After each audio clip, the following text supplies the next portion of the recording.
Mount Vernon SSPA Task Force meeting for Tuesday, March 23rd, 2021. And for those that may be new to the call, I am Task Force Co-Chair and Planning Commissioner Walter Clark, and I'm also joined by Co-Chair and Planning Commissioner Mr. Tim Sargent. To conduct this meeting wholly electronically and to effectuate both the emergency procedures authorized by FOIA and emergency ordinance, the Mount Vernon District SSPA Task Force needs to make certain findings and determinations for the record. It's a bit cumbersome, so I ask you in advance for your patience.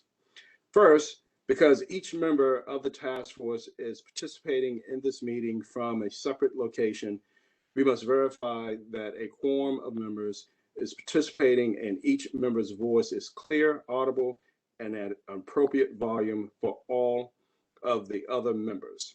Accordingly, I am going to conduct a roll call and ask each task force member participating in this meeting to state your name and location from which you are participating. I ask that each of you pay close attention to ensure that you can hear each of your colleagues. Following this roll call, we will vote to establish that every member can hear every other member. Mr. Tim Sargent. Commissioner Sargent from his home in the Mount Vernon District. Ms. Hillary Clausen. Hillary Clausen from my home on Mason Neck. Ms. Catherine Ward. At my home on Gladstone Place. Ms. Gretchen Walsall. Mr. David Levine.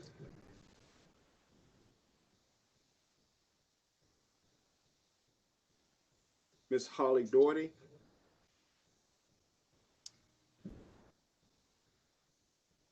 Mr. Evan Kaufman. This is Evan Kaufman. I'm calling in from Richmond, Virginia. Ms. Mary Payton.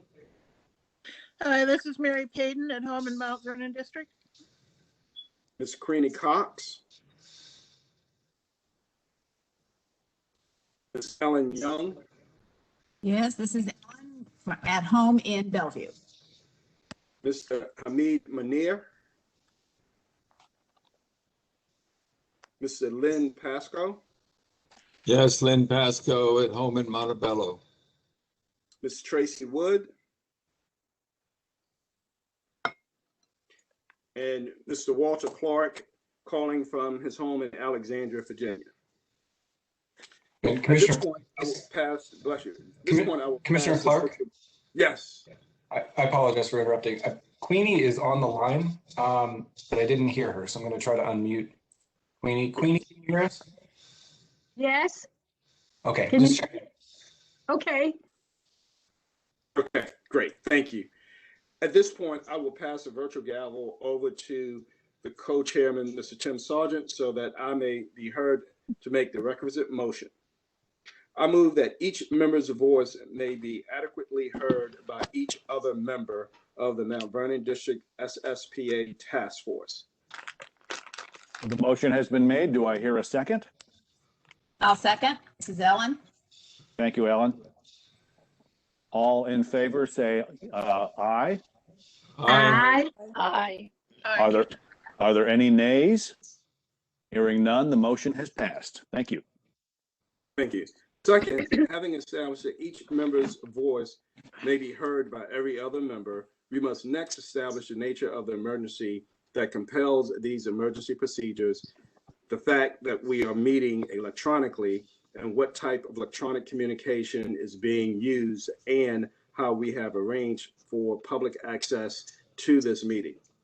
Therefore, I move that the state of emergency caused by the COVID-19 pandemic makes it unsafe for the task force to physically assemble and unsafe for the public to physically attend any such meeting, and that as such, FOIA's usual procedures, which require the physical assembly of the task force and the physical presence of the public, cannot be implemented safely or practically.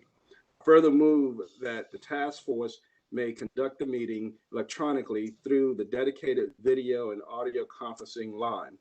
And what and that the public may access this meeting by registering through the meeting link on the Track a Plan Amendment page of the SSPA website at www.fairfaxcounty.gov/planning-development/south/plan-plan-amendment, or by calling 1-844-621-3956 TTY 711 and entering access code 129-013-4661. It is so moved. The motion has been made. Do I hear a second? Second, this is Lynn. Thank you, Lynn. All in favor of the motion, say aye. Aye. Aye. Are there any nays? Hearing none, the motion has passed. Thank you.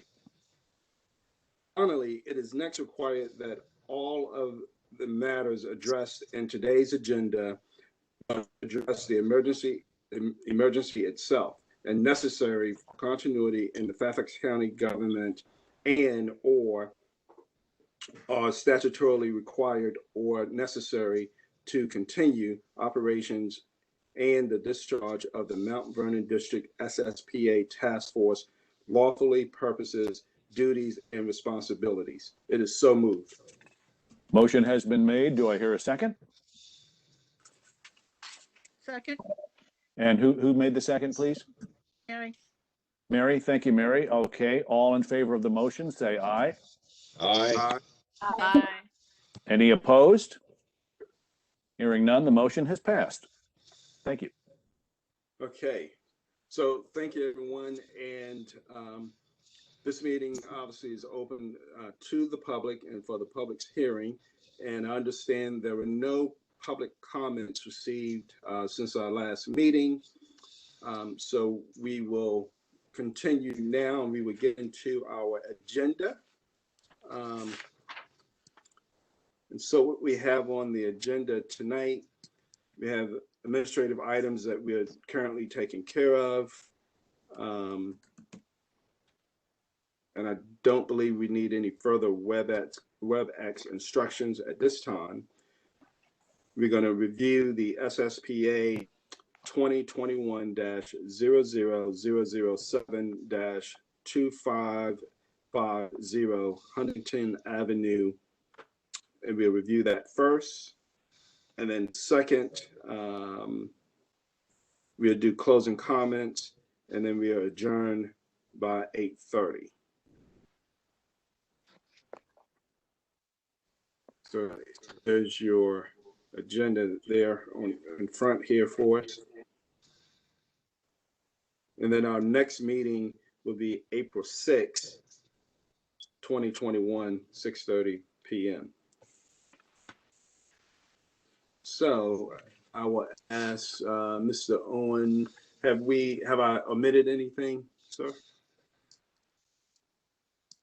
No, the only thing that I wanted to mention in terms of WebEx instructions, I know that we had a WebEx kind of tutorial last time, just a quick summary of the commands. One thing I neglected to mention is for members of the public that are calling in by phone, if you would like to speak during our public comment period, you can do so. The way that you should let us know that you would like to speak is by dialing #3 on your phone. That'll raise your hand in the system and let us know that you want to be called on. So that's the only thing I'd add. Otherwise, the WebEx instructions remain the same from the last meeting. Okay, great. Thank you very much. Are there any other items that from Task Force Committee that we need to address before we go into hearing of the presentation on Huntington Avenue?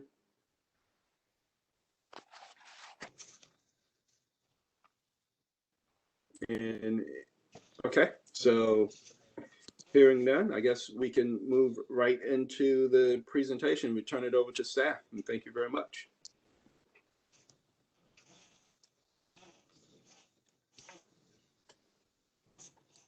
Aaron, before you get started on your presentation, would you want to introduce the staff members that are on the call? Because there are quite a few staff members representing the agencies.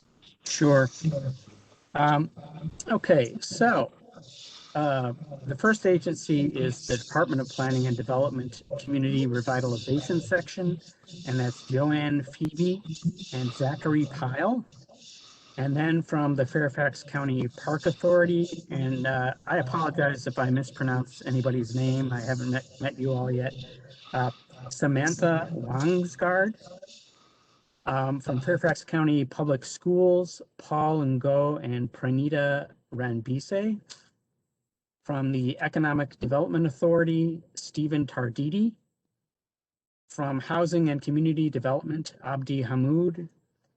And from the DPD Environmental and Development Review Branch, Tony Obuekwe. And from the Fairfax County Department of Transportation, Timothy Cutts Jr.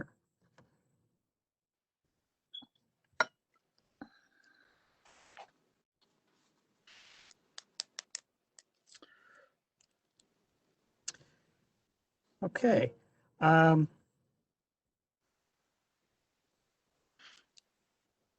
right, so I'll get started here. So the first couple of slides will be a little bit of a repeat of last week. So Plan Amendment 2021-7 or 25. Aaron? Yes? Aaron, I apologize. Could you put this into full screen mode? The way you can do that is. Yep. Yeah. Sorry about that.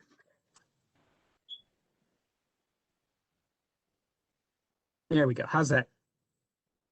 Good. Okay. So the 2550 Huntington Avenue Plan Amendment is located in the northwest part of the Mount Vernon Supervisor District.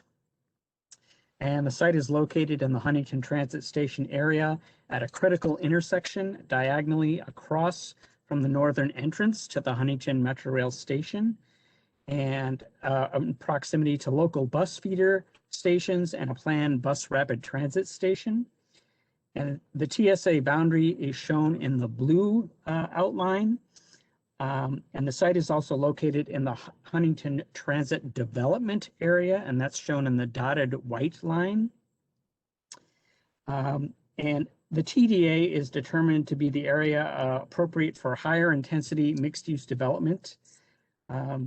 As noted on the map, on the inset map to the right, the site is also located within Land Unit G of the transit station area. The comprehensive plan recommendations for the TSA and for the TDA, which is within a 5 to 7 minute walk of the Metro Rail station, is considered to be the proximate area to offer the most viable opportunities for development and redevelopment. And it's therefore recommended for the highest densities of mixed-use development to optimize transit ridership. Both the adopted Huntington Plan and the transit-oriented design guidelines in the policy plan recommend that development projects within the TSA, the transit station area, provide a balanced mix of uses in order to encourage a critical mass of pedestrian activity, accommodate future residential and employment growth, and mitigate vehicular traffic by encouraging off-peak and reverse commuting patterns. So the Huntington Club condominiums are located directly to the south of the site. An office building abuts the Parker to the west. And I should say, I'm sorry, on the existing site is the Parker multifamily apartment building with 360 units and structured parking. The elevated Yellow Line Metro Rail tracks abut the site to the east across Metroview Parkway. And then there's also a temporary park space.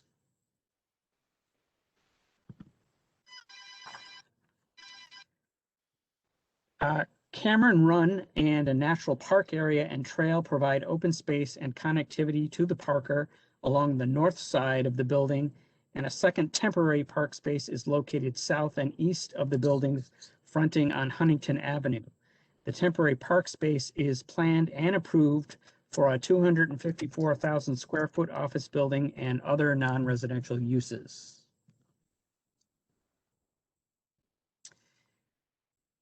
And the Parker was approved in 2012 for a residential office hotel mixed-use concept with a number of proffers, some of which are called out in the current comprehensive plan, which I will discuss on the next slide.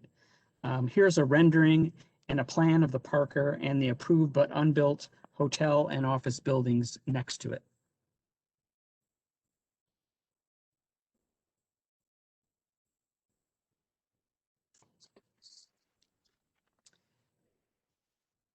So the rezoning conforms to the current comprehensive plan, which recommends a mix of residential, office, and restaurant and retail uses at an intensity between 2.0 and 3.0 FAR and a maximum height of 165 feet.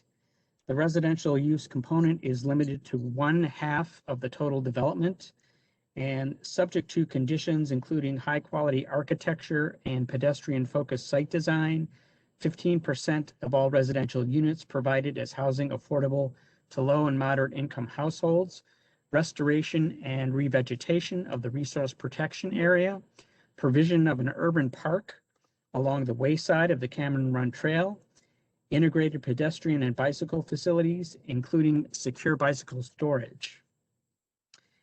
And on January 26, 2021, the Board of Supervisors authorized staff to evaluate a plan amendment that proposed an option to remove the limitation on residential use and that the residential component should comprise, the limitation of 50% on the residential use.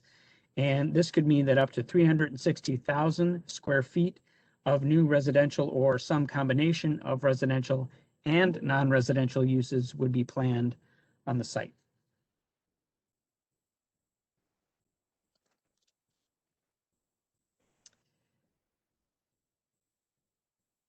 There are several land use considerations for this plan amendment. One of the primary considerations is the amount of appropriate office use to be planned at this primary location adjacent to the Metro Rail station. As the office market changes, it is clear that the demand for Class A office use centers around proximity to transit and transportation choices and amenities. Increasingly, employees and resultingly employers want to locate new office buildings in mixed use and amenity-rich areas with transit and commuting choices like walking or biking and convenient access to recreation, park spaces, and goods and services where they can run errands during lunch hours or after work. The current comprehensive plan speaks to this in the Huntington Transit Development Area Guidance, which seeks to create a mixture of land uses with jobs and housing within walking distance to the metro.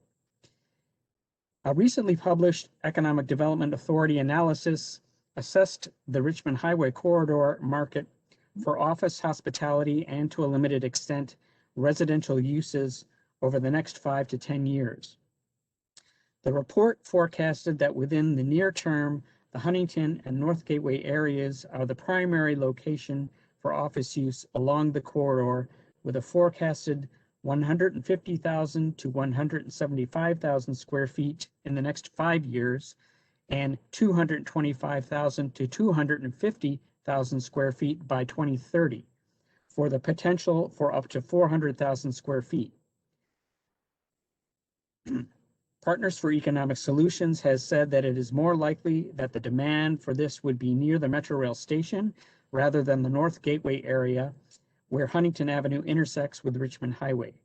The report notes that as the Amazon HQ2 builds out and other businesses that seek to be in close proximity to Amazon lease up the more expensive Class A office inventory in the National Landing area of Arlington County and the city of Alexandria and the Eisenhower Avenue area of Alexandria, there may be businesses that seek to subcontract with Amazon but seek to lease less expensive offices found in the Huntington and North Gateway areas and the rest of the Richmond Highway corridor. And at this point, I'd like to ask if Stephen Tarditi from the Economic Development Authority would like to add anything, or if the task force has some questions.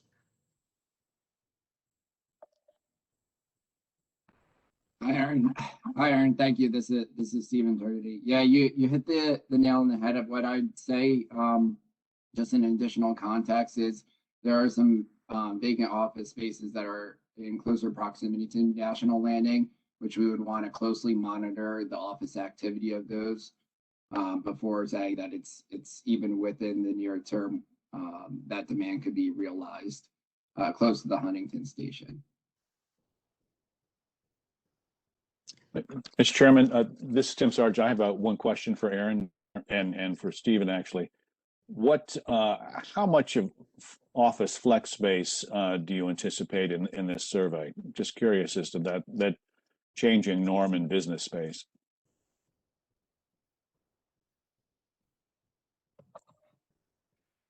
Yes, the study didn't. It really focused on office overall. I think the what's being positioned as flex office space, your co-working space, is there's still a lot of flexibility and unknowns around that. So they said there is the capacity for what they would consider like innovation space or some type of flex space, a user or two, but did not really attribute a number with that. They really try to keep it high level on traditional office use. Okay. All right. Thanks.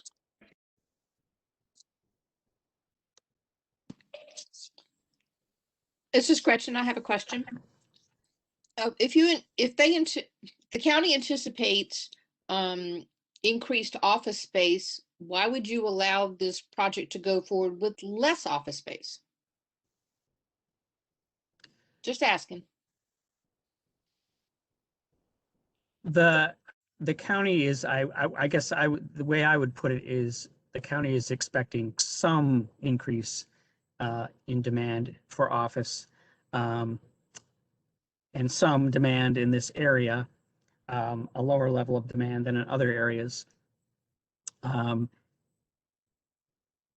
But one of the things is that the nominator, as you know, has asked for has asked to change the plan and to do away with the 50% cap on residential so that the entire property could be developed with residential and no non-residential uses, including office. And then there's also the current office market, which has been weak for a very long time, as you know. So we're trying to work out, I guess, what we might term as a compromise position with the nominator. But we still think that it's very important to have a mix of uses in this area for the reasons I outlined before. So, but we can, I think, negotiate perhaps a little bit on what that level of office is.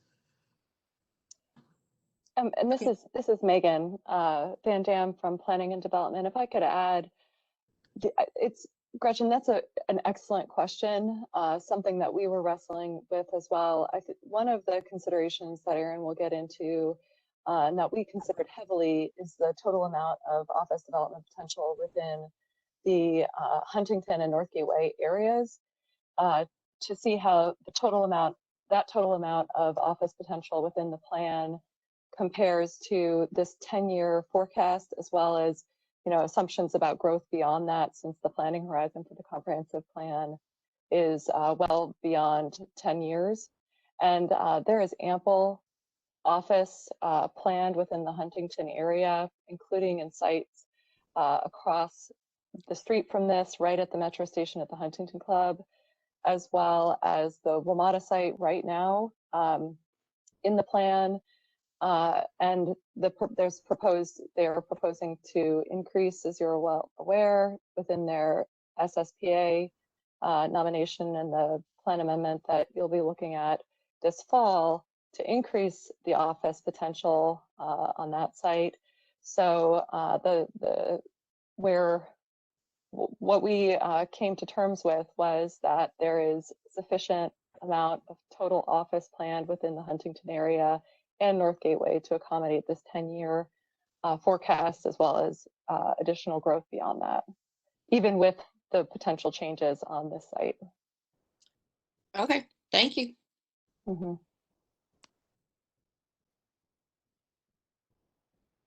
Any other questions before I move on? Okay.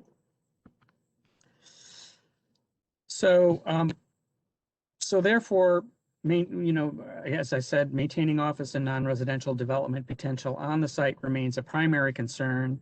In order to have the potential to capture this demand, this would align with the overarching policy goal of maintaining a mixed-use environment in the Huntington TDA so that residents can have access to jobs and services. And furthermore, office use is better positioned to take advantage of available capacity with reverse commuting. As mentioned, the site is adjacent to a 50,000 square foot office building to the west, and the property owner has suggested interest in coordinating development of these two sites. The neighboring office is currently planned for up to a 2.6 FAR, 240,000 square feet of residential and/or office, hotel, and supporting retail uses on its own, or up to 275,000 square feet with consolidation of the additional parcels to the west. Retaining some of the office and non-residential development potential on this site could recoup the loss of office use on the adjacent site, as well as create street front uses on the first and second floor of the building that could engage the street and create a vibrant street life. The property owner has also suggested that the residential use could be designed as an independent living and/or assisted living facility. This type of residential use would add to the mix of uses in the area as it is not already present and would be supported by the policy plan's guidelines for multifamily residential development for the elderly, which states that public transportation and community services should be located within a 5 to 7 minute walk of these types of development and via safe and secure paved walkways and signalized delineated crosswalks as to the nearby Metro Rail station and BRT station that would provide.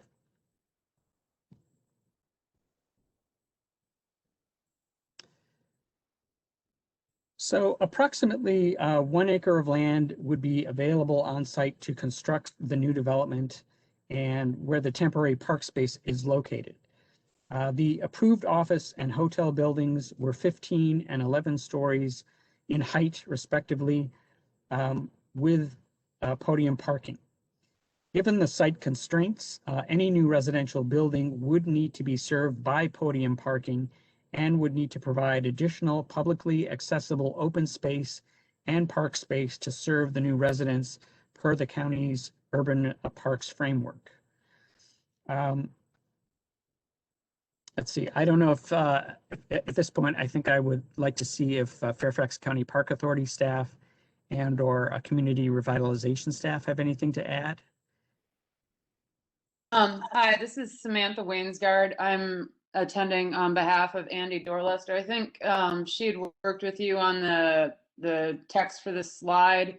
What we had just wanted to make sure we emphasize is that with the increase of residential, there is the potential for increased need of park space. And it sounds like she's been working with you on what that might mean in terms of the amenities or type of park space. And we will continue to do that and be available to work with you with the different types, whether it's an urban plaza with additional amenities or what that park space will look like in the end.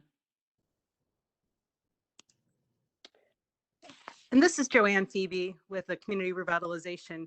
Maybe I can just add a couple of comments about the proposed park space and some of the recommendations that we put in our memo, which is that while I don't think the current park space receives a lot of use, I think with the increased development and maybe the proposal for a mix of uses, both residential and non-residential, that there's a real opportunity to help build the sense of place for the Huntington Metro Station area.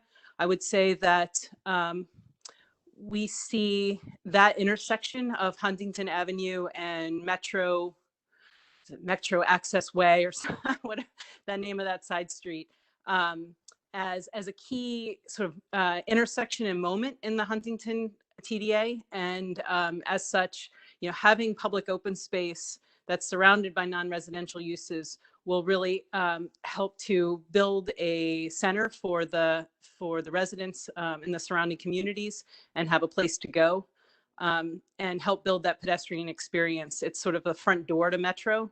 And also the Huntington Club has a rezoning application in, and they're proposing to put a lot of their non-residential uses along Huntington, right directly across the street from where this plaza and non-residential would be located. So there's a real opportunity for synergy on both sides of the street.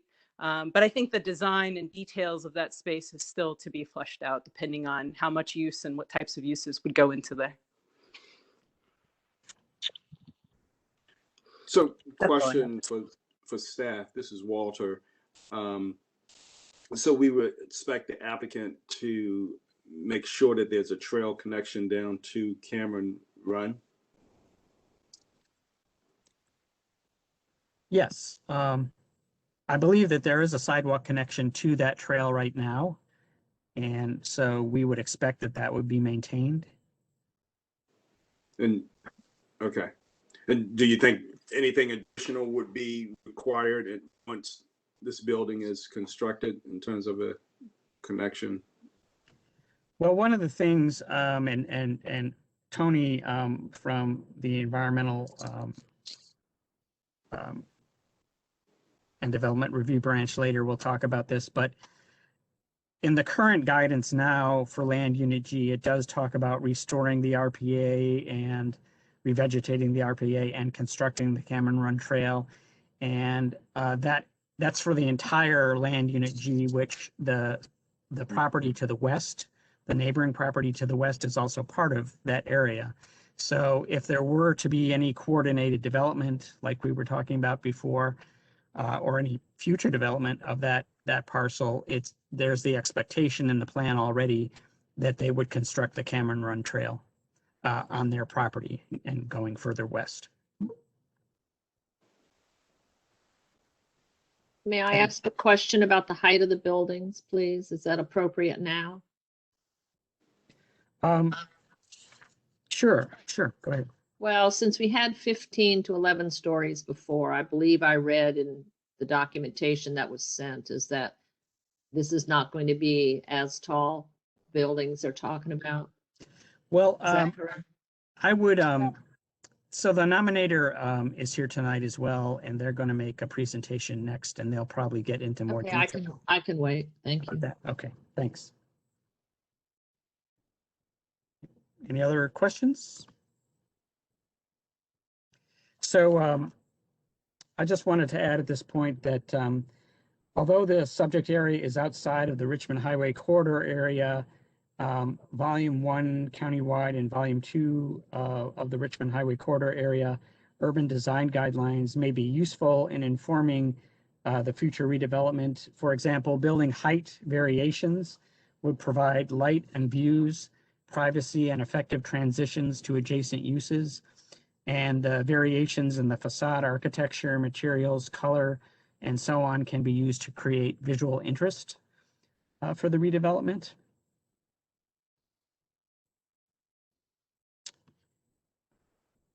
Okay, and getting back to the urban parks. So one of the things is that given the location of the site across from the Metro Rail station, a public park at the corner of Huntington Avenue and Metroview Parkway would create a strong marker for the entrance and a placemaking opportunity for the neighborhood.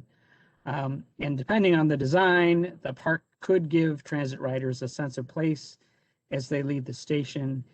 And a park space in general of a quarter acre or perhaps less, but predominantly hardscaped and framed by non-residential uses, building entrances, and other amenity spaces could meet these goals. And again, it should be designed according to the county's urban parks framework. These are just some precedent images, and I will ask if the community revitalization staff would like to comment on these. Sure, I can do that. This is Joanne Phoebe again. Zach Pyle and I compiled a few of these example images to represent that relationship that we were speaking about earlier of non-residential uses surrounding public park spaces. And these are some locations in Merrifield and Arlington that exemplify what we're talking about here. You can see that these corner sites create that kind of sense of arrival. They correspond often to things that are on the other side of the street. These are the one on the left is an example in the Mosaic District. It is not, if anyone has been to the Mosaic District, I assume many of you have, it actually didn't end up getting constructed like this, but the one, this is the one on the top left. But it's a sort of representative example, right at a quarter of an acre. I think the size is actually something that we should probably talk about a little bit more, because the total site that this proposal is only about an acre. So we're really constrained in the amount. But the one on the right, the upper right, is another example of a location of a very small constrained site in Merrifield that really wasn't able to meet the park requirements. And so actually ended up having to contribute quite a bit of monetary contribution to offsite park spaces. And that is not really consistent with a lot of the policy that that the Park Authority has been putting forward. I don't want to speak for you, Samantha, you can certainly chime in. But so we're really looking for something bigger than that small space, because frankly, all you get out of that is just some seating for any retail or restaurant there. And I think we're looking for something that really contributes to more of creating an open space experience for the residents and of the entire TSA. And this is Samantha. Thank you, Joanne. That is definitely what we would be looking for. You know, the idea of a hardscape plaza is not consistent with what we would be looking for in terms of having that open space and experience that the residents and the community would be able to have there. So we would be certainly looking for how we could address that as part of this project. And I would just add one last thing here. I think one of the things that we discussed quite a bit already with staff, and I think there's more discussion to be had, is the role of this space in relation to the TSA as compared to the trail. The trail provides a certain type of recreational amenity, green space, open space, where this space closer to the TSA has a more community, social sort of gathering type of space. So obviously we want to connect those two, but they probably serve some different purposes. And so that'll definitely need to get fleshed out. That's all I wanted to add.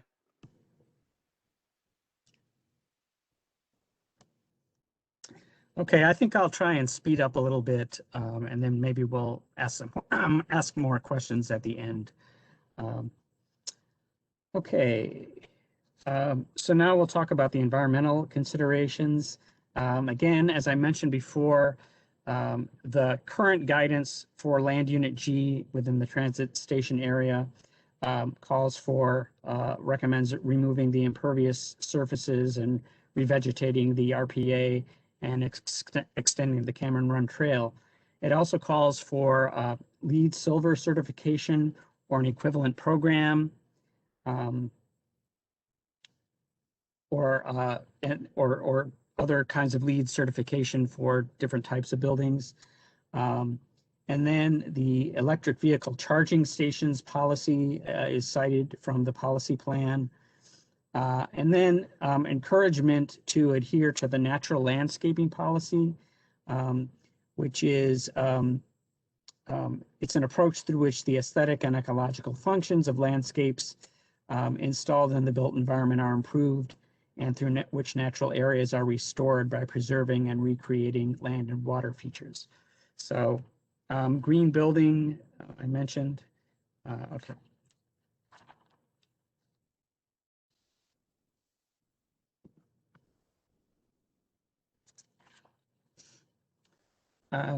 So adherence to the Huntington Transit Development Area guidance, which again is current guidance, is also recommended. And this is in areas planned for residential development, that the provision of moderately priced housing that will serve the needs of the county's low and moderate income households.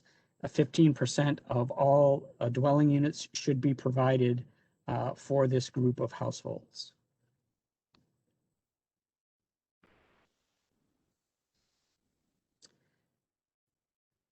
So the impacts on public schools, as you can see on this chart, the high school and middle schools are projected to have a moderate capacity deficit. And I should mention that the school's projections for students are done in 5-year horizons. So again, the high school and middle schools here are projected to have a moderate capacity deficit in the 5-year horizon. And the elementary school is projected to have a surplus in the 5-year horizon.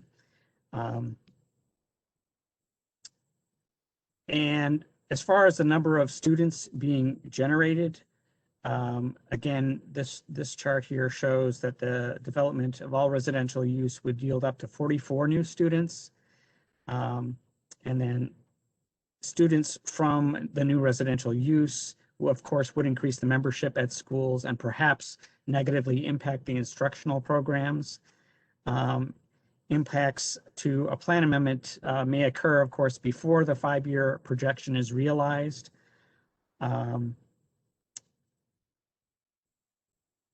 then, of course, if a greater proportion of the residential units were age restricted, that would eliminate potential student yield.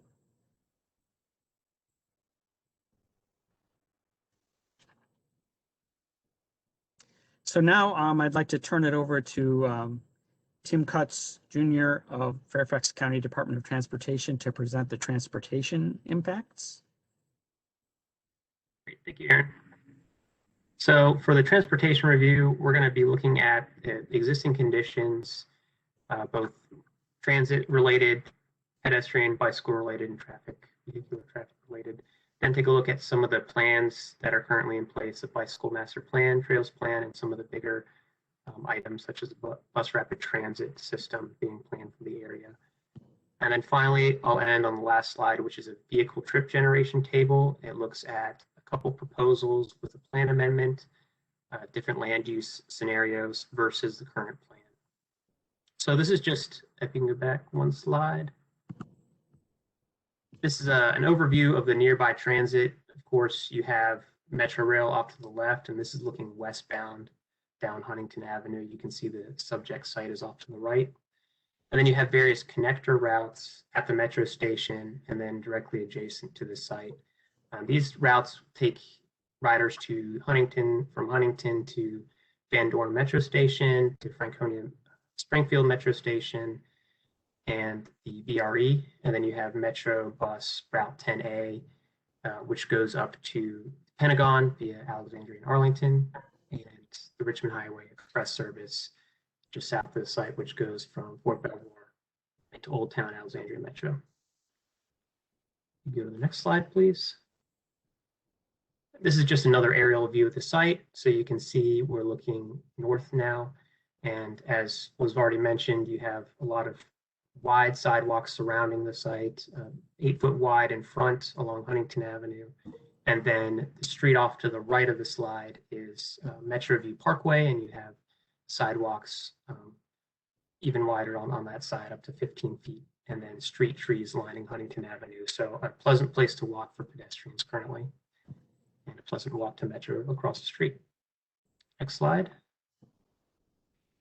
This is the trail that we've been talking about, the Cameron Run Trail. You can see on the bottom of the screen, again, this is looking southbound.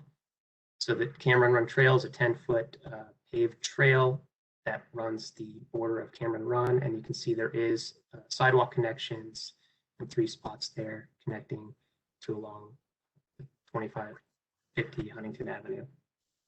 Eventually, this would be extended from Telegraph Road to Richmond Highway. Next slide. So this just gives you a look at some of the major transportation improvements that are currently in the comprehensive plan. As I mentioned, the bus rapid transit station, which would be at Huntington Metro running southbound to Fort Belvoir. There's also a planned yellow line metro rail extension that would go down towards Hybla Valley. And then we have a transit development plan, which includes a bus route from Huntington to National Harbor. Go to the next slide. Here's a look at the trails plan and the bicycle master plan. I will note, some of you may be aware that Fairfax County is undergoing consolidation and an update of these two plans into a combined active Fairfax plan. They're doing that right now to update some of the guidelines and some of the recommendations that are in these two plans.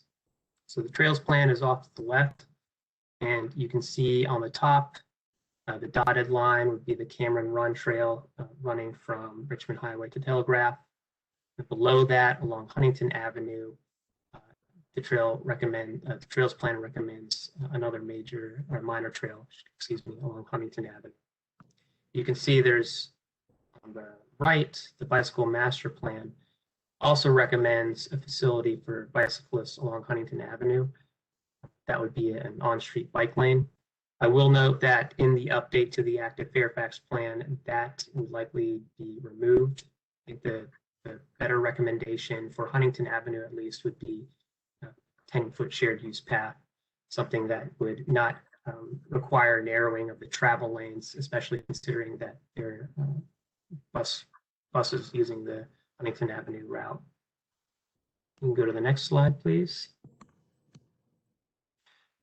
So this is a vehicle trip generation. This is taken by looking at the Institute of Transportation Engineers trip generation manual.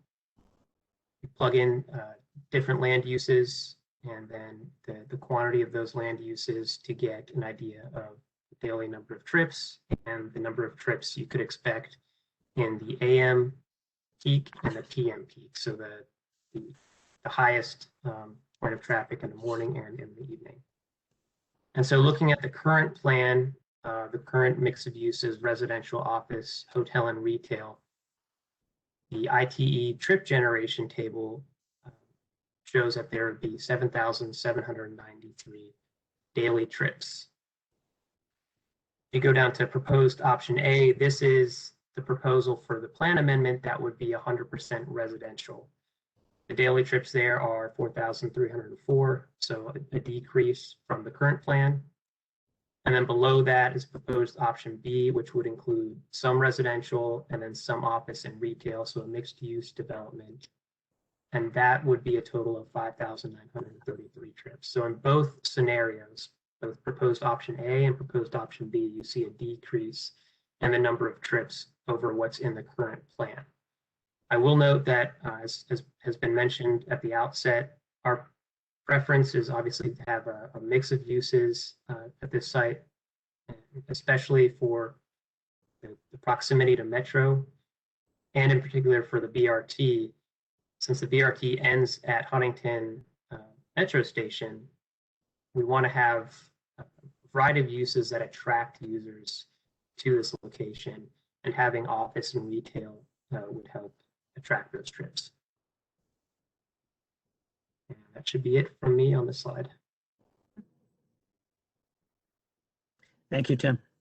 I have a question, and maybe I'm confused, so would you guys help me out here? What I understand the staff to say earlier is that it's not going to be a 50-50 split. It'll be less than that, that the previous recommendation was trying to work in that direction. So am I wrong here? Because I don't understand why you're doing a 50-50 split on option B.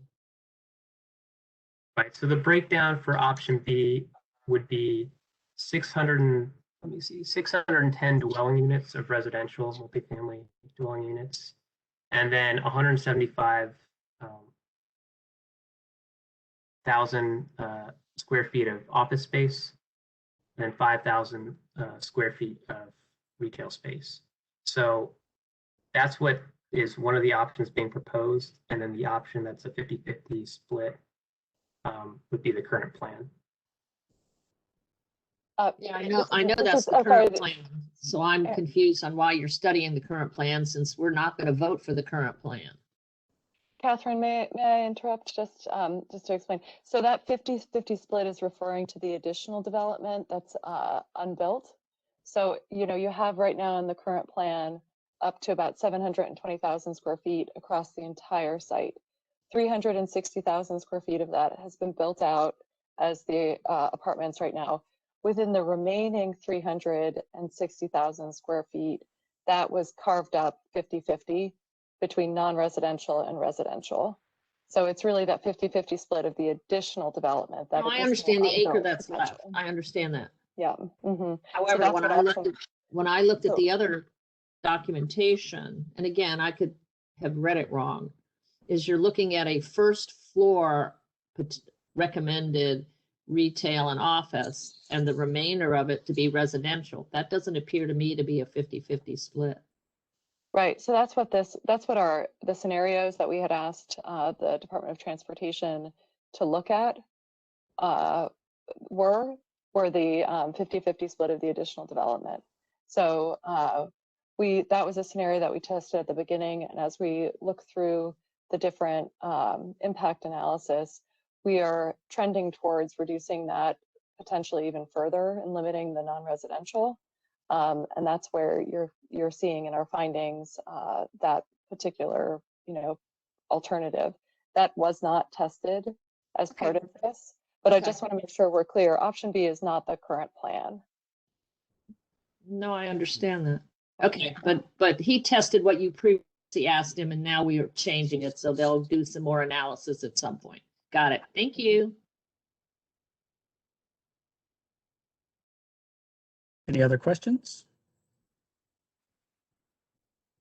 Okay, so just to sum up here, so the site is located at a critical intersection of the Huntington TSA at the northern and across from the northern entrance to the Metro Rail station.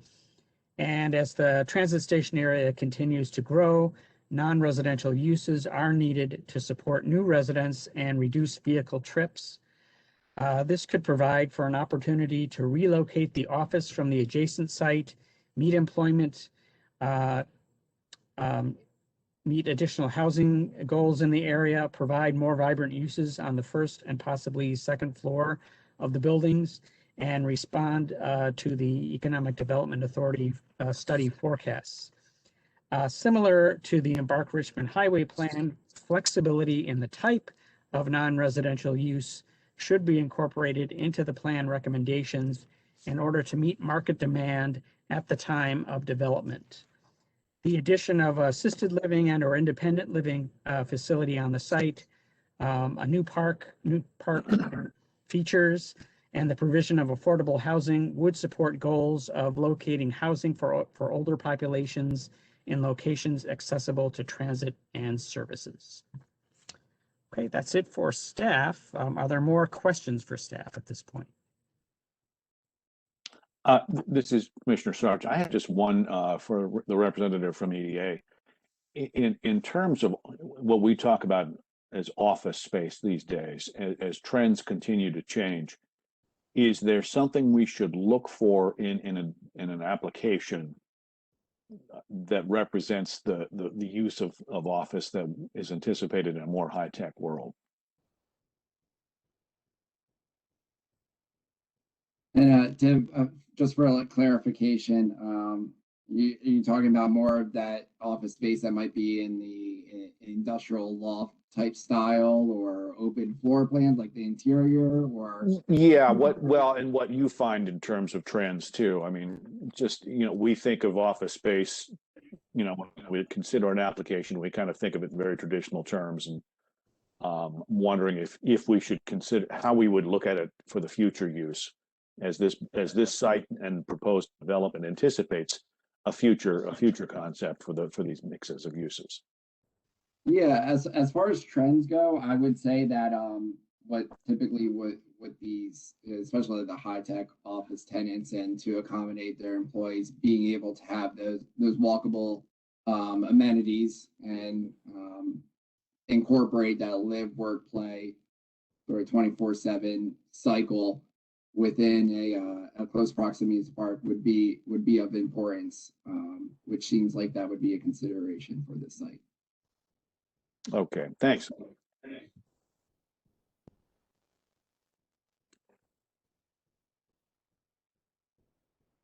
Commissioner Clark. Wait, I have a quick question. Yeah, I'm just slightly confused here. I think I know what you're doing. So the ask was to change the comp plan by removing the 50% limitation on residential. And so what staff is proposing is that the remaining parcel that is unbuilt would either be all residential or, you know, a 50-50 split on the remaining parcel.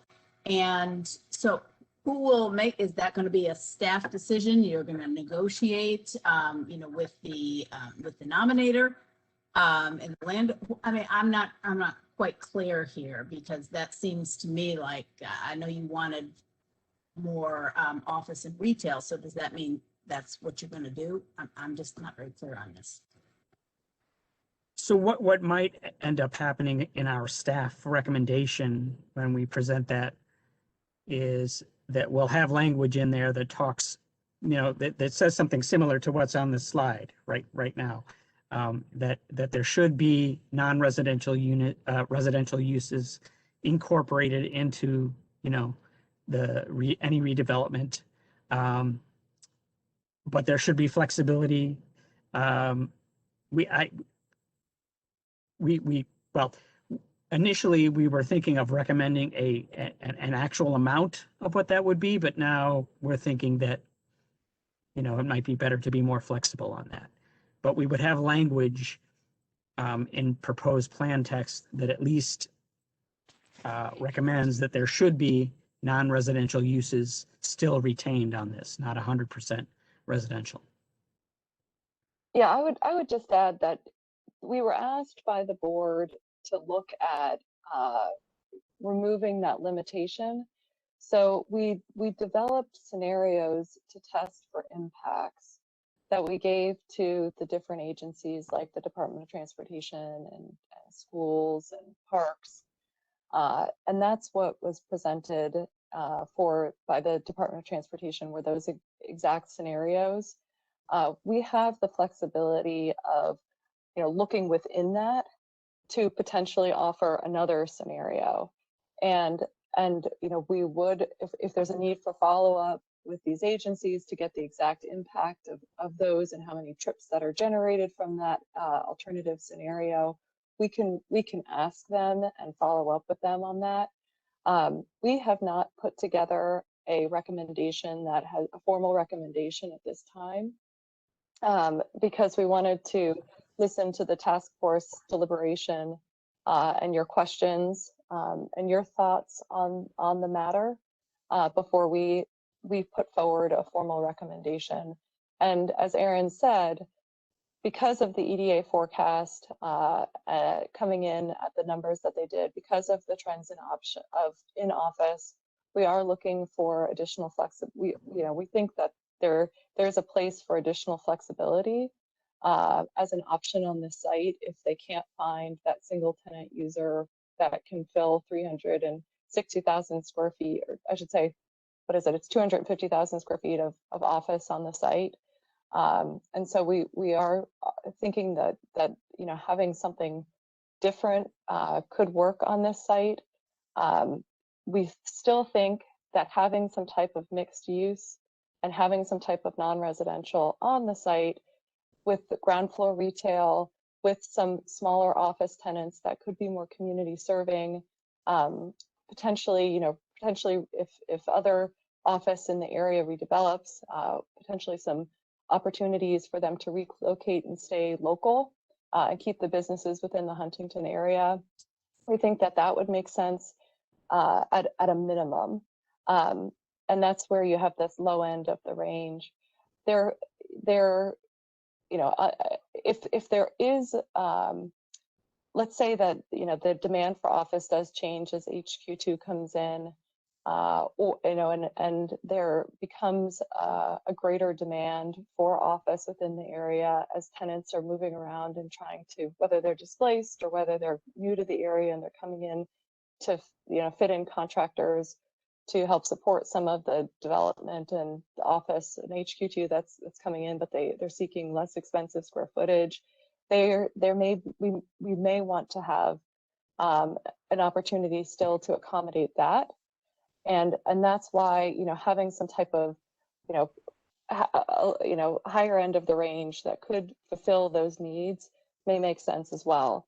So if we can look at, some portion of maybe what the EDA report has suggested, we may want to land on a number that's, higher than just first or second floor office, so that we could, make sure they can get in quickly.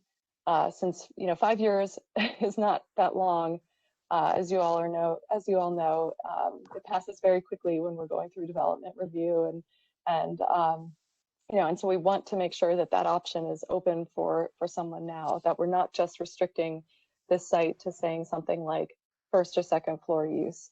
So we want to be able to capture that. And as I said, we haven't landed on those exact numbers because we wanted to hear from the property owner. We have talked with them, and they have a presentation tonight that's going to offer an alternative. And we also wanted to hear from you all. All right, I appreciate that, Megan.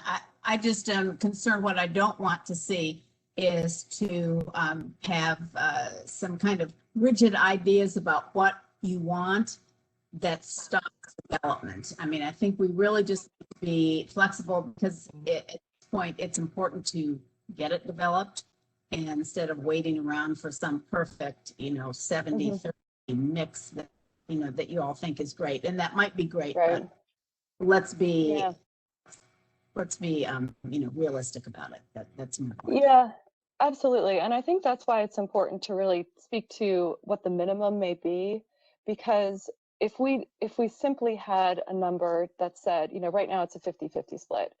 And if we simply said, we want, let's say 200,000 of that to remain, what we don't have in there is a statement within the plan that said it could be a lesser number.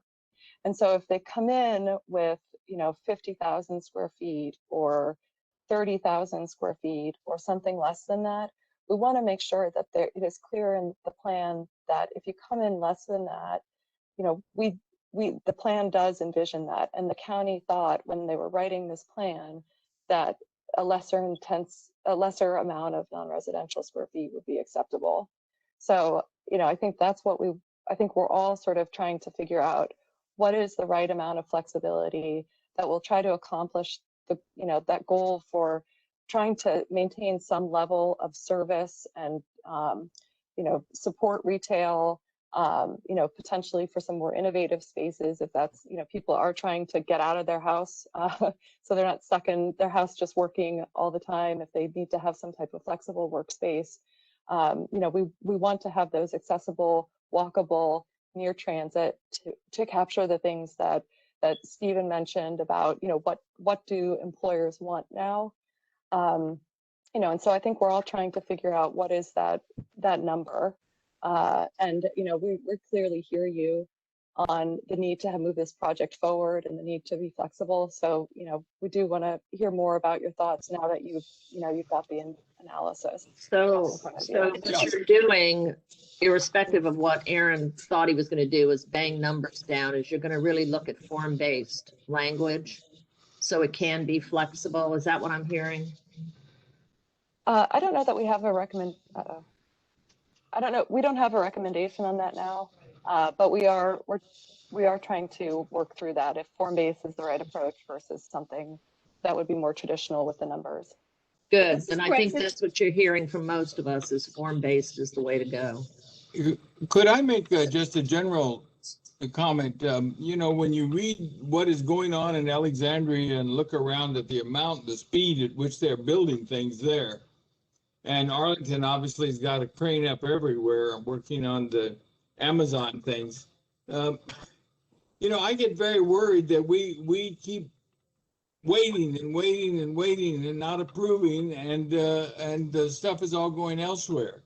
It strikes me as a real danger that if we get too slow on some of these things. Wanted to mention that Mary Payton has had her hand up very patiently for a little while. So, Mary, are you on the call? Do you want to say something? I am. Can you hear me?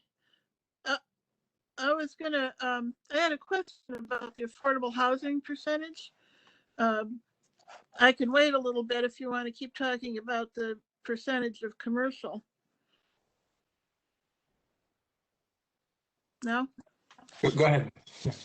Okay, it says 15% of workforce in affordable housing, and I'm wondering what that is. That doesn't seem to be the WDU, the new workforce development unit ordinance doesn't seem to apply to Huntington. Is this a special percentage in this particular area, or just for this particular building? And how does that break down according to AMI levels? Mary, the guidance for land unit G, or I'm sorry, for the transit development area in the Huntington Transit Station area plan predates, I guess, when our workforce development unit policies were first even developed in the county. So this language has been in this part of the plan for a long time, and the language here about affordable to low and moderate income households, yeah, we don't know exactly how it matches up to the guidance in today's policies. I don't know. Aaron, if I could add to that, Aaron's totally right. The low and moderate kind of reference predates the WDU policy. What the practice has been over the time that we've been implementing the WDU policy is when we have reference to low and moderate incomes that we refer to the countywide policy. So 15% is the commitment level for the TDA, which is what Aaron described. And so in terms of what the AMIs and how those are broken down is specifically structured, it depends on the tenancy. So if you're looking at a for sale project, the range is 60% of AMI up to 120% of AMI. That's for a for sale construction. If it's a rental product, that range is, with the new WDU policy change, is 60% of AMI to 80% of AMI. Hey, Graham, this is Abby. Anything below 60%, is that included? So the range, yeah, the maximum is 80% of AMI.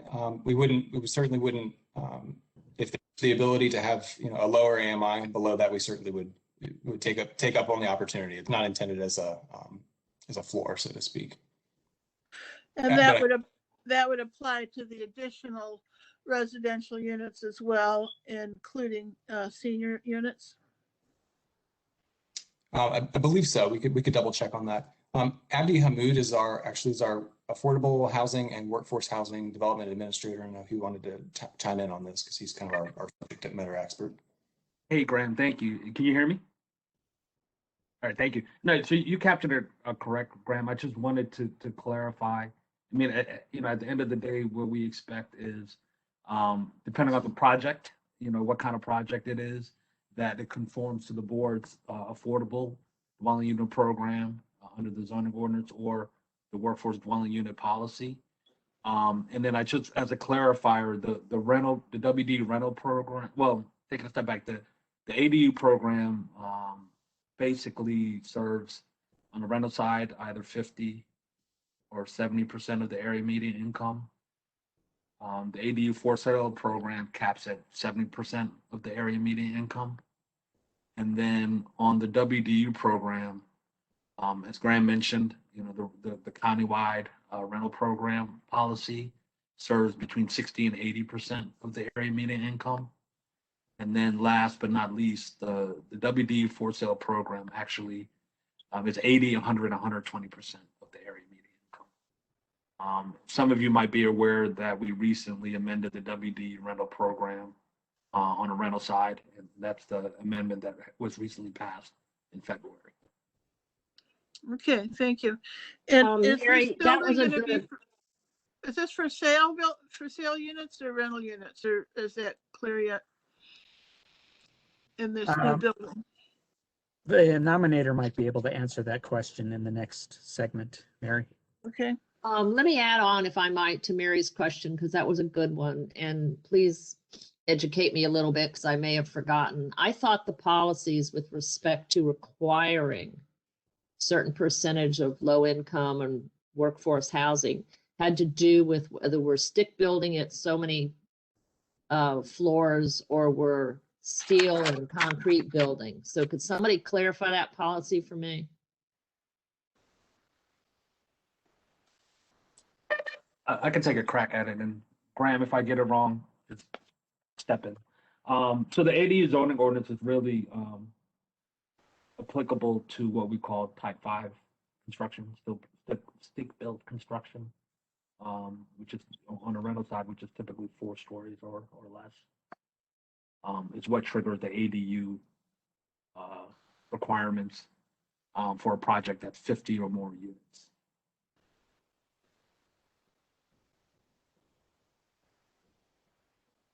Okay, so if it's a rental, it can be stick built and you at a certain height, and you can require the percentages be put in there for low income and workforce housing. Yes? If it's a rental, but not if it's a sale. So sorry, I misspoke. So what triggers the ADU program zoning ordinance is type 5 construction, which is the stick-built construction, 4 stories or less, whether it's a for sale or a rental project. Well, now I gotta argue that with you a little bit, because we've had lots of projects on this highway where they were not required to put any affordable units in because it was less than so many units and stick built and so many stories high. So is that, you telling me that changed in the last year? So no, okay, sorry, just taking a step back. So one, as far as under the ADU program in the zoning ordinance, the trigger is for a project that has 50 units or more would trigger the ADU requirement, and if it's type 5 construction. So you're saying this building would not be in that, this building would not trigger the ADU because it's going to be more than 4 stories tall? Yeah, if it doesn't trigger the ADU program, then it will, the expectations are to deliver under the workforce dwelling unit policy. Okay, so I think that's the important thing.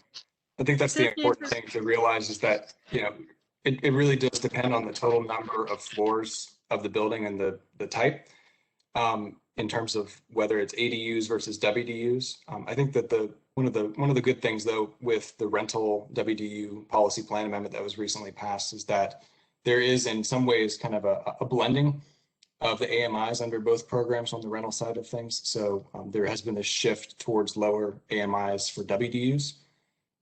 So that commitment and that expectation that you're going to be providing inclusionary zoning at the lower end of the income tiers would be under both sets of situations, whether it's ADUs that are a part of the mix or WDUs. So we'd have that expectation of kind of lower AMIs regardless. So I would be saying if the building is rental units, it would be 15% would be for people 60 to 80% AMI, and none if it's rental, correct? Rental, but none for the ADU for this particular building construction. If it's not a type 5 construction building, then we wouldn't get ADUs. So it really does depend on the total floor count. But this building is not a type 5 as it's envisioned, right? As envisioned in the nomination, it's not. That's correct. Okay.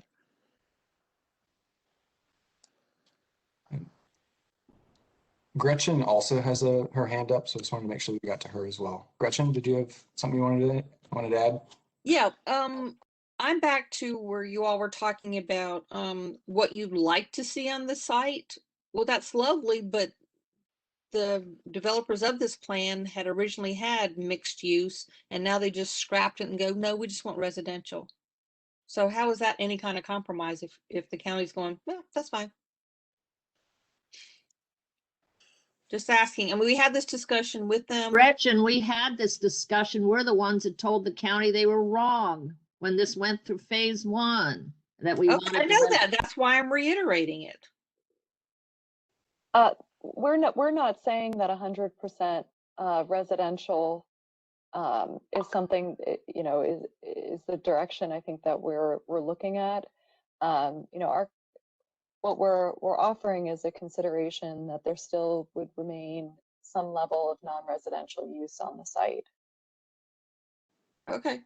And what we're wanting to talk with you all about and listen to what your thoughts are where the, you know, if there is some type of range established, what is the low end that you all think is appropriate, and what is that high end? Okay, thank you for the clarification then. Got it. Mm-hmm.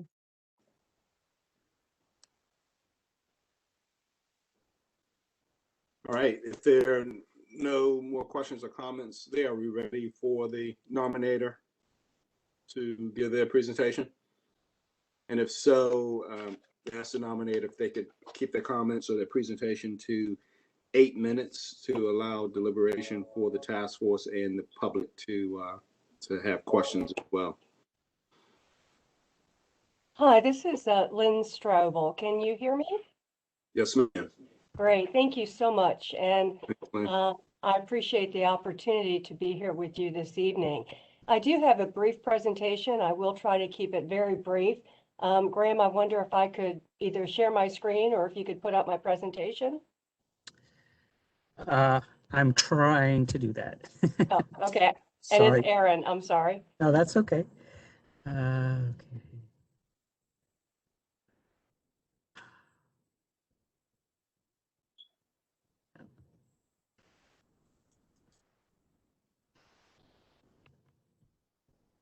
If you can let me share my screen, I could try to put it up as well, if that's easier. Sure. For some reason, So they're telling me I'm not the presenter. If you could make me the presenter, I can share. Lynn, I just made you the presenter now, so you should be able to share. Okay.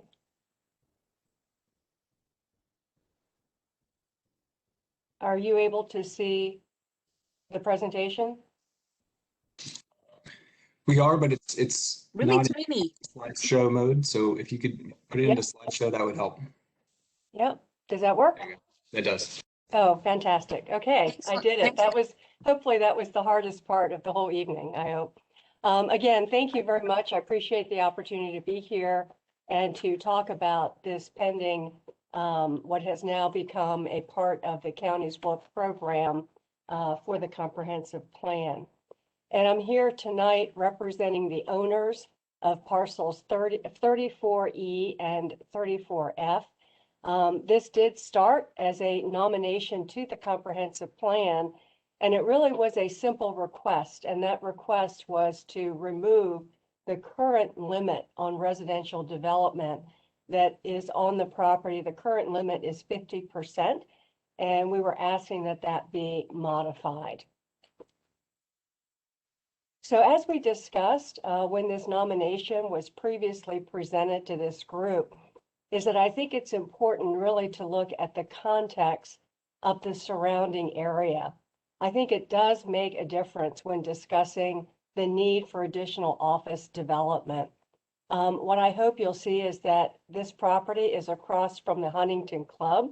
It's across from the Metro, the Huntington Metro Station, and it's also across the Beltway from Hoffman Town Center, as well as the Patent and Trademark Office.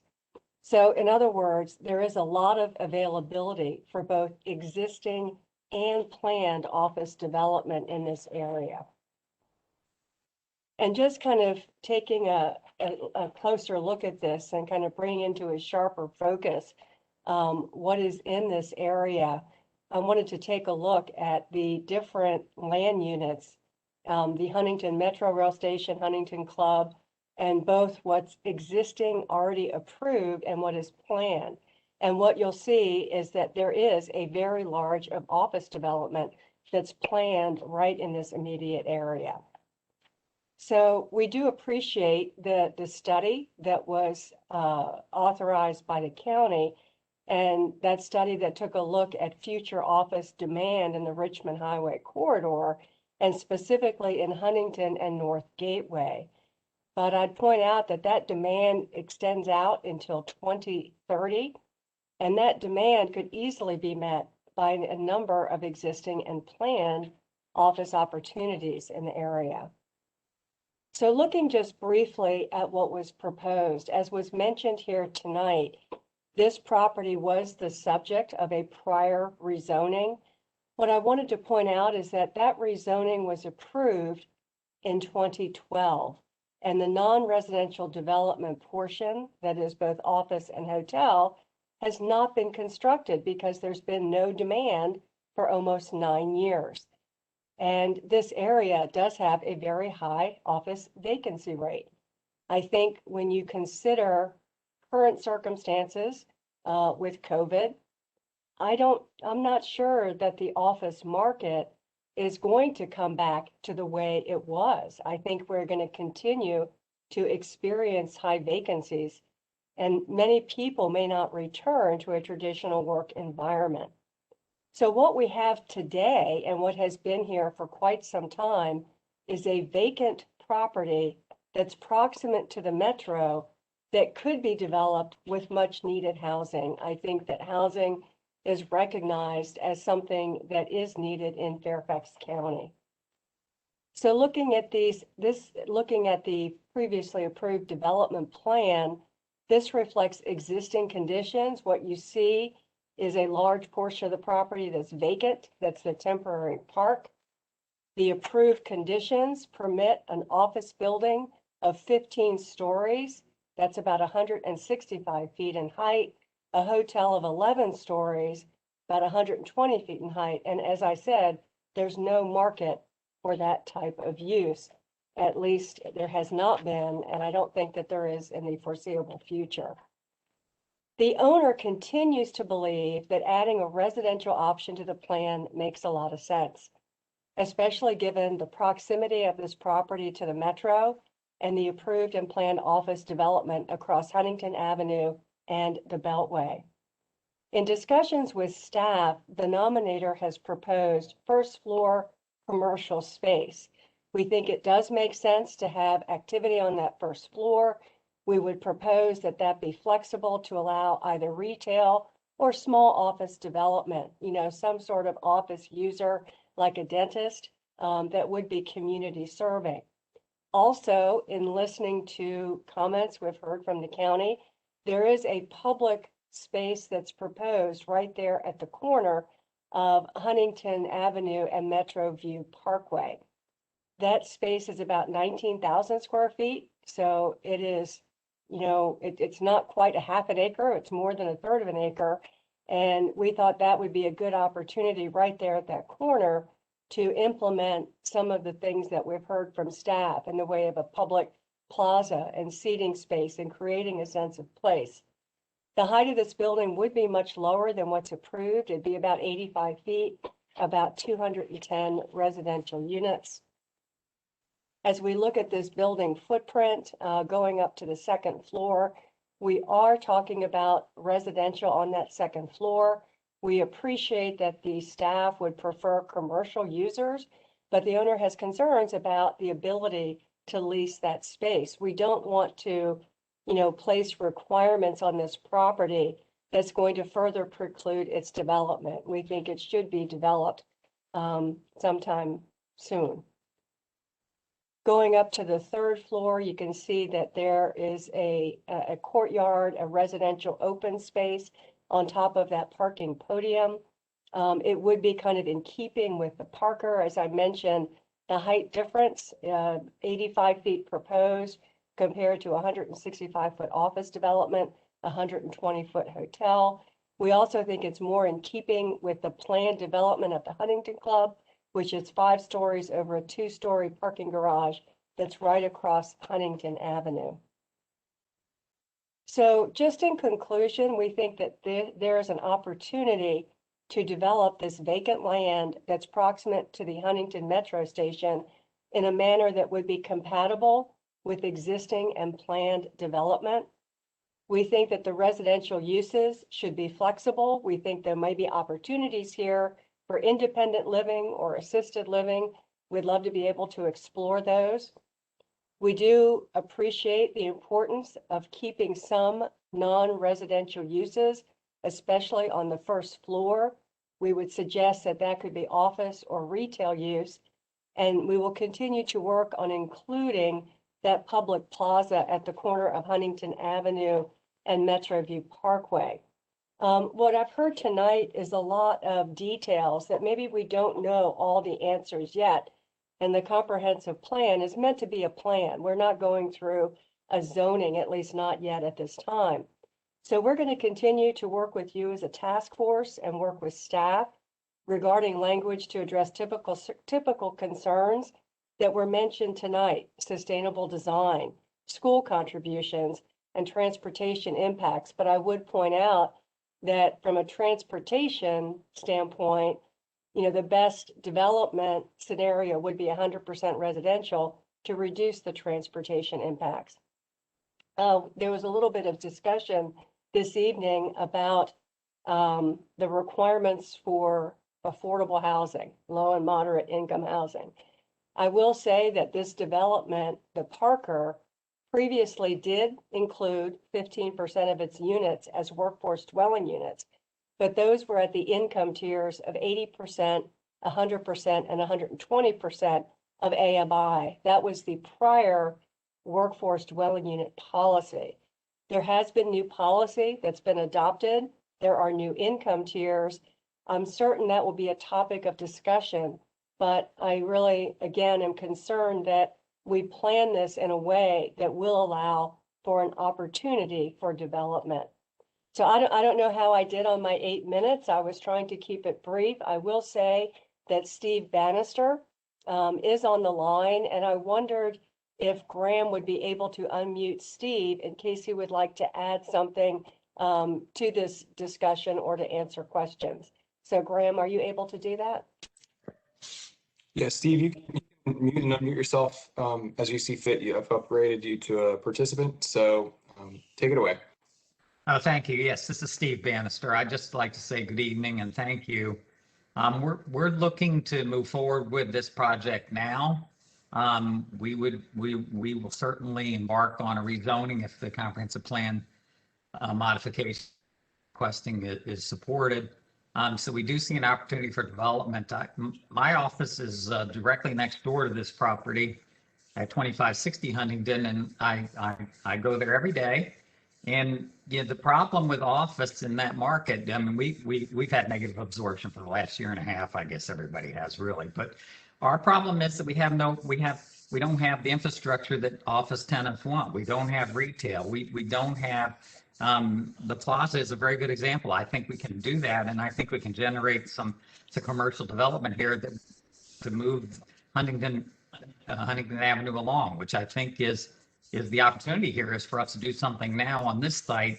There's an enormous amount of office planned around us. We will not be competitive in the way that it is currently planned. So we're looking for your support, and I'm happy to answer any questions. Thank you very much. Thank you, Lynn. This is Commissioner Clark. So question, have any discussion been given around live work units, since we know the change in dynamics with, obviously with the pandemic that has happened? Any thoughts to that type of construction? I can answer that, Walter. We're the ground floor space that we proposed, we're looking for flexibility to be commercial, so it could be office or retail. I do think there might be some live work opportunities here. I don't think it'll be a massive opportunity, but I do think there will be some opportunity for that, which is why we want the flexibility on that space to be either use. So we do believe that there may be, once we all get behind what we're all suffering from right now, I think there will be some sense of normality. I think on a small scale, that can absolutely be a possibility. And in terms of the retail ground space, what type of retail would you envision? We think we have the ridership already and the residences already to support some kind of, I think what the study kind of talked about was sort of the mom and pop retail, coffee shop, a bakery. Cafe. Yeah, I think we got a good opportunity for grab and go because we do have parking on the adjacent road for, particularly for short term. I think those are going to be the kinds of opportunities, certainly, professional physicians, dentists, that we have a physical therapist in our building and a small autism center. I think those are the kinds of opportunities that we will see. This is Mary. Peyton, did I understand it right? You seem to be scaling this whole project down considerably. Did I understand that with the 50-50 split, you'd have 610 dwelling units, and now there would be 210? Is that correct? Well, I think there would be 210 in this new portion. The Parker, I believe, is it 360 dwelling units?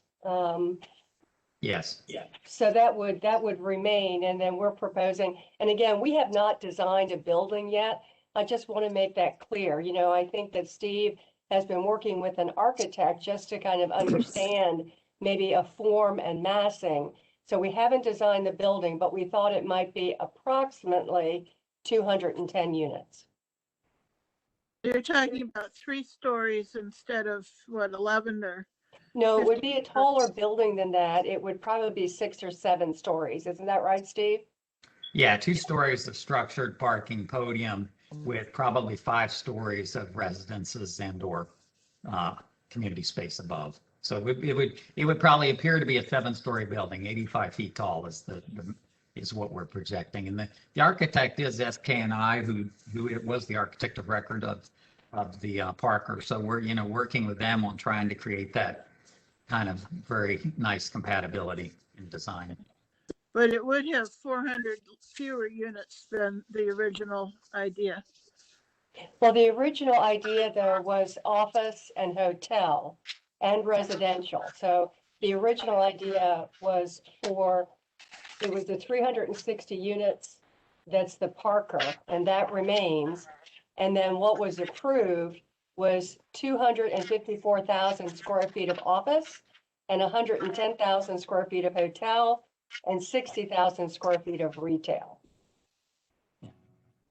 So that was approved, but not so you're saying the constructed. Parker apartments are included in the 610 dwelling units of the 50. I apologize. I don't know where you're getting 610. I apologize. Oh, I'm getting it from my notes that I took on the earlier presentation. Okay. 50, and I'm looking at my notes, and I think that the Parker, Steve, I think the Parker is 390 residential units. I think the Parker is 390. At least that's what my notes say. Yes. Lynn, is that correct? I'm looking at the slide. It said the 50-50 split, option B, 610 dwelling units. So you are and correct. then it also added some other office space for offices and whatnot. So this was the planning department presentation. Maybe I should ask them where the 610 was. So Mary, I can answer that question. The 610 units, we included that in our quantification and specifically for testing for transportation purposes. And that was assuming that with the new development that was on the site that you'd have a 50-50 split of residential and non-residential. We did that just to look at what the transportation impacts would be relative to both the adopted plan, which has that 50-50 split across both the existing Parker building and that the temporary park space. as well as scenario 1, which was assuming that the entire thing would shift to a 100% residential. So I would caution you that you're correct that 610 was what we had the agencies analyze, because that was one assumption that we wanted to test. But it's not apples to oranges in terms of what is being proposed by Mr. Bannister and Ms. Strobel, which is their proposal. So it's kind of two different sets of numbers. One is looking at kind of the maximum build out of the comprehensive plan under the existing floor area ratio that's on the site, and then what they're proposing, which is a reduction based on that. It's actually smaller than what the comp plan would be should it be built out. You know, how much smaller is it? Never mind. Jesus. 210 units, I believe. Yeah, that's the current proposal. Okay, never mind.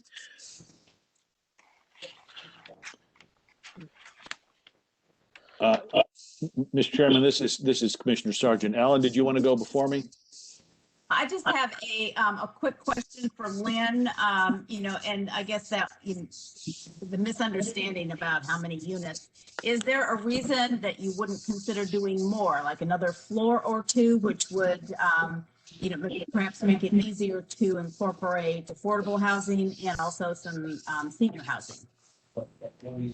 You know, I think that we certainly would be interested in the flexibility to do that. I know that when you get to a certain number of floors, you start having to do steel construction, and that, you know, it generates a greater expense.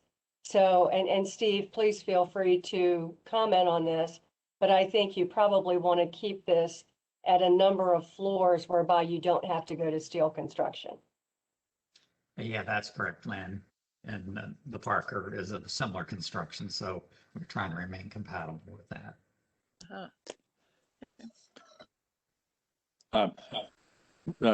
Chairman, this is Commissioner Sargent. And just a question, I think, for Mr. Bannister or Lynn, and maybe for our EDA colleague. And a part of what we're all looking at here is what, for lack of a better term, is the Amazon effect. How much we anticipate Amazon is going to stream from all that development to where we are here at this site and in other areas as well. What is your version or vision of that happening or not happening as to why you see residential as a primary goal? I'm going to defer to Steve on that. I know that he has been very thoughtful about this, and I think he can answer that. Okay. Tim, the truth is we're not absolutely sure. No one is. We haven't seen any of that yet. And we think that new demand as a result of the Amazon effect is going to be, you know, somewhat of a wagon wheel. We think it's going to slowly move itself, you know, outward from the Crystal City area, but we certainly haven't seen any of that yet. We're seeing compression in demand, even like there was even an announcement that PTO might reduce their footprint by almost 1 million square feet. That would be a devastating blow to office supply and you know, from us. So we have not seen that. What the study contemplated was more of the kind of neighborhood serving type office, you know, pop retailer, the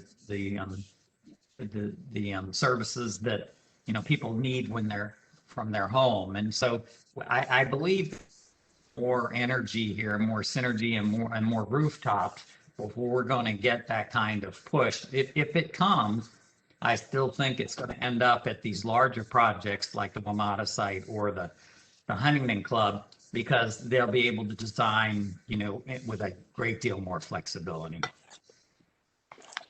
Okay, thanks. Tim, our you know, the demand in this market has been negative for 10 years, and we haven't seen any indications that that's going to change anytime soon. Okay. Thanks, Stephen. Appreciate it. I can't remember who we have from EDA if they wanted to weigh in. I don't want to create a debate, but I do appreciate everybody's thoughtful, you know, strategies on this.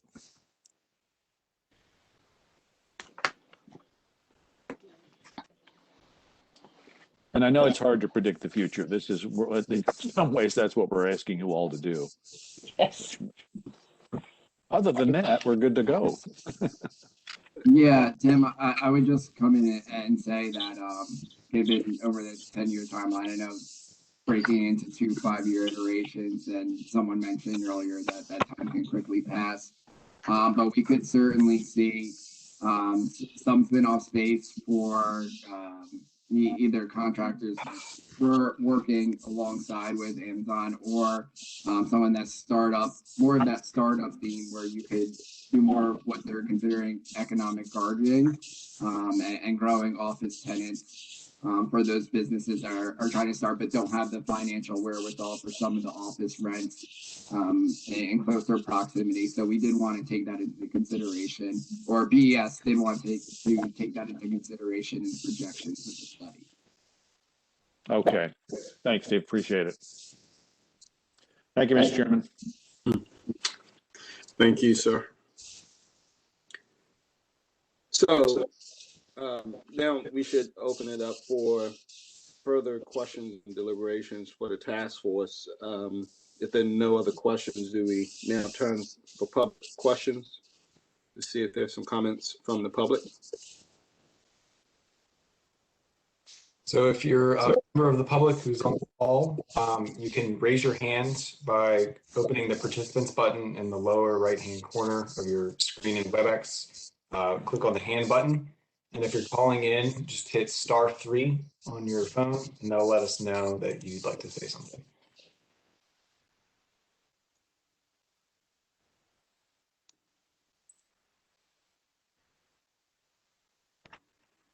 And I'm not seeing anybody that would like to speak right now. Okay. I'll just take a moment to thank Lynn, Ms. Strobel, for your presentation, and Steve, Mr. Bannister, thank you for being on the call. And from what I can see from the project, I think you have a very good project there. Obviously, times are changing, and we kind of just keeping our eyes on that, and hopefully all will work out. But I do think this site is positioned for a lot of flexibility and to have the type of occupancy that we want. We have Eisenhower Avenue corridor, the Carlisle, and all the activity that's happening there. I would imagine that the pricing on units across Cameron Run would be a little bit less than what we have in Carlisle, but folks have an easy walk over to Carlisle area. So I think this is a great addition to the community for City of Alexandria, as well as Fairfax County here. And then keeping our eyes on what's happening in the Springfield area. I think there was an announcement that Amazon is looking at some office space over in Springfield, and you got TSA that will be coming on board. So I think we're positioned in this area for some good growth, and not lose sight of all that activity and what's to come. But we can't totally predict the next 10 years, but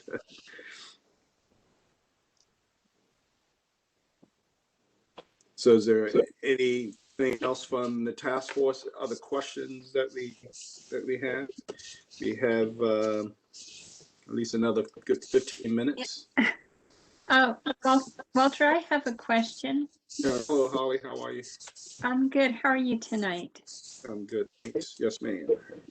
My question is, if this rezoning that's being requested were to be approved, how soon would such a project be started? Is there actually intent to build such a building, or is this just a rezoning for some future options? No, and I'm not sure how much you heard, but I think that Mr. Bannister said that if the plan does get amended, he would be willing to go through a rezoning and go through that process pretty quickly.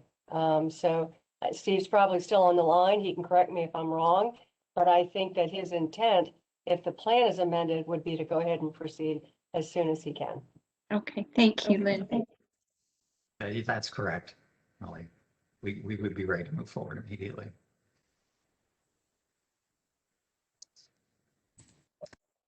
I see one staff member, Joanne Phoebe, who had her hand raised as well. Joanne, did you want to say something?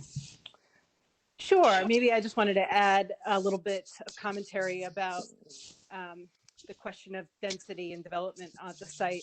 I don't necessarily think that compatibility is a critical aspect of this particular site, especially compatibility with the Parker. What we're seeing in a lot of the development proposals that are beginning to come in with Huntington Club, and even if some of the development around it and what's expected at the metro station, is quite a lot taller, and so I think there is a lot of opportunity for higher density. So, you know, I think from an ideal standpoint, seeing the ground floor retail, a second story of neighborhood serving office uses, and then number of stories above, there is going to be a lot of podium, steel, and concrete construction coming about in the near future. So I wouldn't want to be short-sighted in thinking about the opportunity of the site from a density perspective. That's all I wanted to add. Thank you. Commissioner Sargent, anything, sir, that we missing? No, I think we've had a really appreciate the conversation and discussion we've had from all parties. This has been, and from our task force colleagues. I think this has been very, very robust and very helpful. And we've, in some ways, we've taken it from the vague to the indefinite. I know it's hard to predict the future here, but I think we've got a lot of professional analysis going into it, which will be helpful. Yeah, this is Mary. I don't mind a reduction in the commercial space. I would like to see 2 floors for community businesses and retail. But I would like to see more housing. That doesn't seem like very many units for that particular location. And if it's possible, I would like to see more dwelling units. That's my take on what I've heard tonight.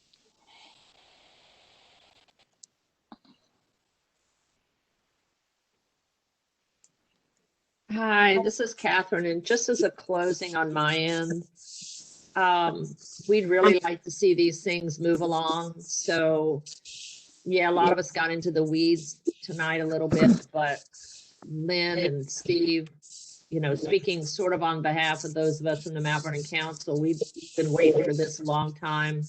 We hope the county staff won't argue too much and that we can actually get on with something. Thank you.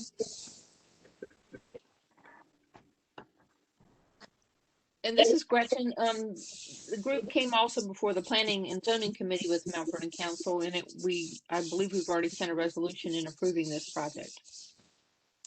Thank you. Great.